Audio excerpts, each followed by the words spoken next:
I'm Clifford L Marshall II, and welcome to another episode of Impacting Lives that Impact the World.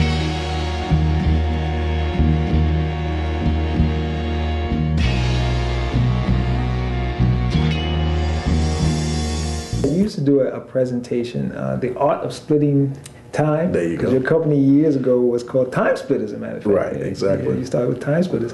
And kind of explain that concept to the audience about the art of splitting time and where that comes from. Well, we had fun with those seminars because people came into the seminar thinking that they were going to get a time management presentation. Right. But by the time they left, we basically really challenged their thought process about the concept of time. Right. And then how they could actually, with that understanding, began to take different actions as it relates to the events in their lives. Okay. But it was really a concept that you can really separate your past from your future by making sure that the moment is managed properly and you are present, where you are when you're there. Okay. Because a lot of times we'll be like if you're at work, you're thinking about stuff that you need to do when you're home. Right. When you're home, you're thinking about work. Yeah, that's right. So a lot of times we're never really present where we are, and opportunities to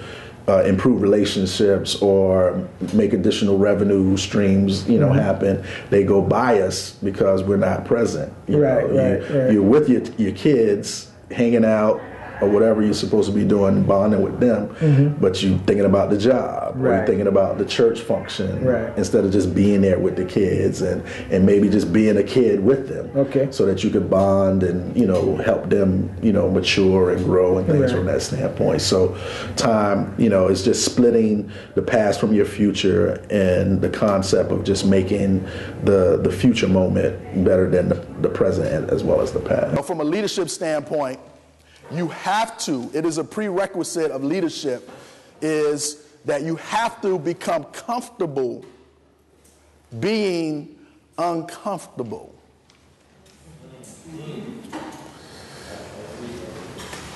You have to be comfortable being uncomfortable, because the leader is the one that has to make the tough decisions.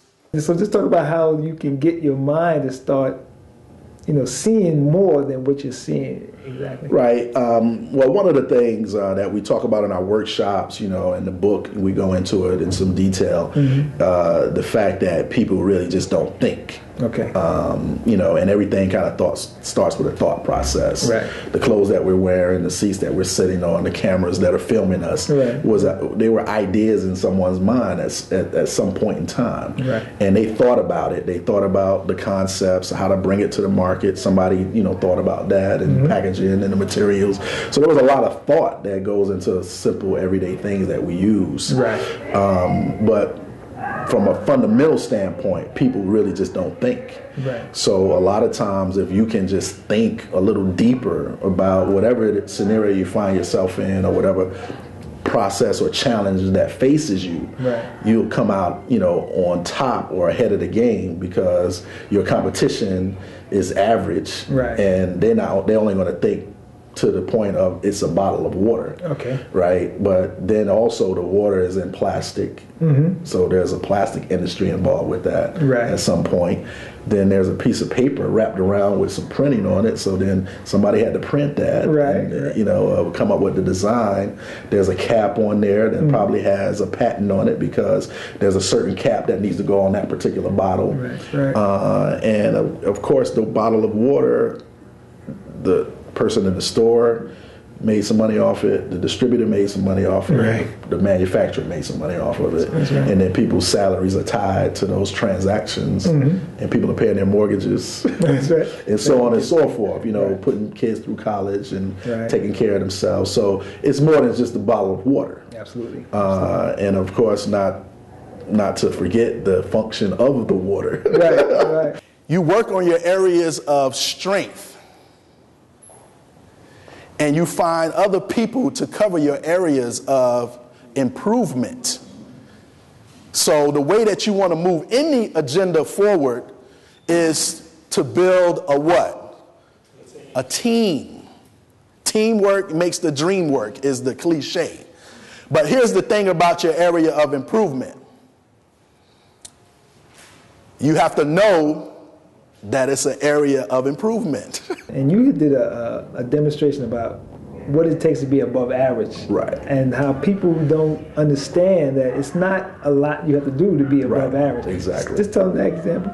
Well, if you have 3 segments of the population, you know, you have below average, you have average, and you have above average. Right. There are more average people than there are below average. There are more average people than there are above average. Right. So really the competition is about being average. People are competing to be average. Okay. Everybody, just from the law of numbers, they're going to wind up in just average, So, McDonald's, they sell a lot of hamburgers. Yeah. But even though I have eaten McDonald's hamburgers, those are not the best hamburgers that are made on the planet. Right. Now, the best hamburger that I ever had, they only sell it to a couple of people because it's just one store. Right. But the average person has made McDonald's a very wealthy enterprise. Right. Right. So the idea is that if this is average and this is below average, then above average is up here, but it starts like right here. Okay. This is right here is above average. Right. So that all that represents is if you're supposed to make 10 phone calls, if you make 11, you're above average. If you're supposed to study for an hour and you study an hour and 1 second, you're above average. Right. Right. So it's not like, I got to make 100 calls to be above average, or the instructor said you should read for an hour and I read for 7. Now I'm above average. Right. It's really just that 1 degree shift that you need to make in order to enter the realm of above average. And then that can change your whole life. It can change your life because it's going to put you around different people. It's going to allow you to think beyond what's apparent, where all of the creative ideas, come, because it's not necessarily the first thought that you have, but if you go a little deeper into that thought, and there's no competition in being above average. Right.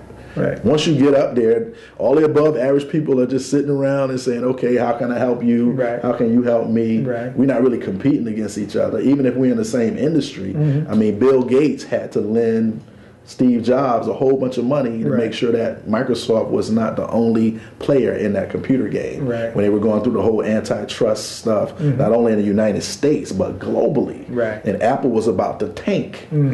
Bill's like, I can't be the only game in town. Right. So here's some money. Okay. And as a result of that investment came the iPod and the iPad and iTunes and all that other stuff, right? But there's really no competition when if you look at the game, it's really Microsoft and Apple. Right. Right. Absolutely. Right? There's a whole bunch of other type of companies out there in that realm, but they're not really competing against each other. So the above average people don't have any competition. Where there's no competition. Everyone's fighting to become just average. Yeah. And you also, I guess the last thing we were talking about, you also said that the average person in this country only makes us, not a significant amount of money. Right. Can you explain those? Yeah, just some of the numbers. My accountant sends this newsletter like every month. Right. And I got one. 1 month. I don't remember exactly when it was, but I was reading and it was talking about incomes, the average incomes of Americans and things like that. And they had the different percentage strata. So as I was looking at it, I was flabbergasted. It blew my mind actually, just reading it. Okay. And it basically said that 3% of the people in the country earn over $100,000. Just 3%. Just 3% of the people. Wow. So if you just are a 6-figure money earner in this country, you're in the top 3% of money earners, which I thought was incredible.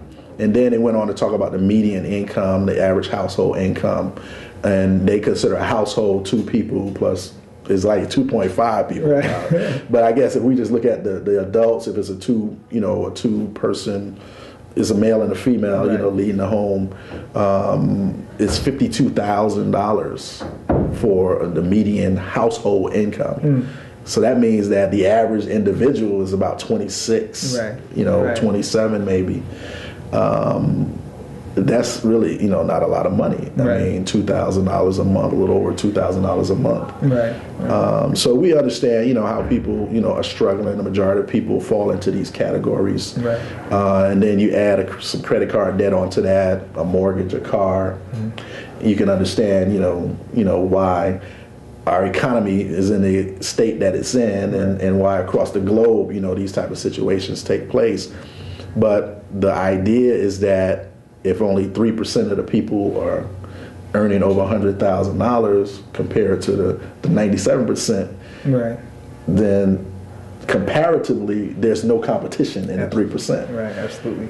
Wow. All right? That's right. So it's just a matter of getting, the mechanisms and the systems in place, being able to think, a little deeper into your personal situations and things that you might be able to do to earn income. Right. And you could step into that 3% from an income standpoint, with some effort, with a plan, right, and using your giftings. And if somebody could make significant money creating sweaters for dogs that are made out of dog hair, which I saw on television about different ways that people are making money, how they turn their passions into profit. Right. This woman loves dogs. She came up with an idea of making sweaters for dogs that are made out of dog hair. Wow. It's incredible. Right? Another woman was a horse masseuse. Mm-hmm. Who would think that a horse needs a massage? Right. And somebody who could get paid for that, right? So you could turn your passion into profit, but you have to have one at least, or at least thought about it, from that standpoint. Well, listen, this has been a fantastic interview. We can talk all day. No doubt. We can talk all day. But let the audience know how they can contact you, and we'll put it up on the screen. Okay, no problem. Right now, I'm just really excited the fact that we're going into our 10th year of business, and we are doing a giveaway on a 9-month coaching program. So you can go to businesscoachinggiveaway.com, and you'll get all the information on that. We're giving away a 9-month coaching program that's valued at $600 per month to 2,000 people across the country as well as the Caribbean. So we're looking to, fill that up. And you can also contact me at cgambrell@cthomascoaching.com through email. I'm on Facebook as well. C. Thomas Gambrell, no period after the C. But if you put the Gambrell in, you should get me in that search. And we also have a Twitter account. So in one of those venues, you'll be able to find me. And we also are right now planning our 10th year anniversary events that will take place in November of next year on 11/11/11. So that'll be a Friday event as well as Saturday and a half day on Sunday. And we'll be traveling to Tampa, Florida, and we'll be doing a 15-city simulcast on those events on that Saturday morning. And then also doing a rebroadcast on live stream. So those are the things that we're preparing for our 10th year anniversary. Well, one thing I always say about you always keep your schedule packed and busy. So we'll put all that information on the screen. Hey, thanks a lot for coming. Yes, sir. I appreciate it.